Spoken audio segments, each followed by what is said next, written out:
સુરતીઓના આરોગ્ય સાથે ચેંડા કરનારાઓ સામે પોલીસે લાલા કરી છે ત્યારે સુરતની રાંદેર પોલીસે આરોગ્ય વિભાગને સાથે રાખી ઉત્તરાયણના વેલંજા ખાતેથી નકલી ઘી બનાવતી ફેક્ટરી ઝડપી પાડી લાખોનો મુદ્દામાલ કબજે કર્યો હતો।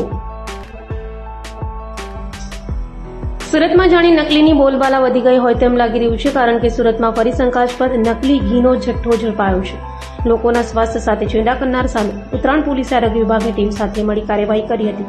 ઉત્તરાયણમાં આવેલ ઉમરા વેલંજા અવસર પ્લાઝામાં પોલીસે દરોડા પાડી ત્યાંથી સહજાનંદ અને ગજાનંદ નામના પેકિંગ કરી વેચવામાં આવતું હતું શંકાસ્પદ નકલી ઘી ઝડપાયો હતો। પોલીસે સ્થળ પરથી 3.50 લાખની કિંમતના શંકાસ્પદ ઘીના ડબ્બા તથા 1.44 લાખથી વધુની કિંમતની મશીનરી, એસેસની બોટલ, કલરની બોટલ, થર્મોમીટર સહિત કબજે કરી નિહાર મોવલિયા અને પિયુષ સાંઘાણીની અટકાયત કરી વધુ તપાસ હાથ ધરી હતી।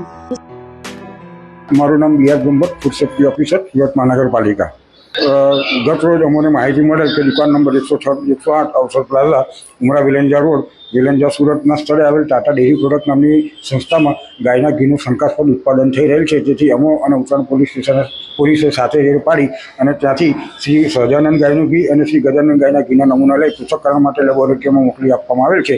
તેમજ ત્યાં શંકાસ્પદ 582 કિલો જેટલો જથ્થો મળી આવેલ, જે જથ્થો સીઝ કરવામાં આવેલ છે। આ લોકો ગાયના ઘીમાં વેજીટેબલ ઓઇલ, સોયાબીન ઓઇલ વગેરેની ભેળસેળ કરતા હોવાની પ્રાથમિક માહિતી મળેલ છે। આ લોકો 2-3 મહિનાથી આ વેપાર ચાલુ કરતા હતા।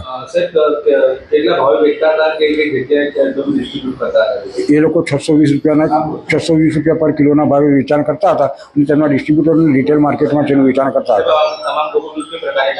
આ તમામ લોકો વિરુદ્ધ ફૂડ સેફ્ટી સ્ટાન્ડર્ડ પ્રમાણે એક્ટ પ્રમાણે આગળની કાર્યવાહી કરવામાં આવશે।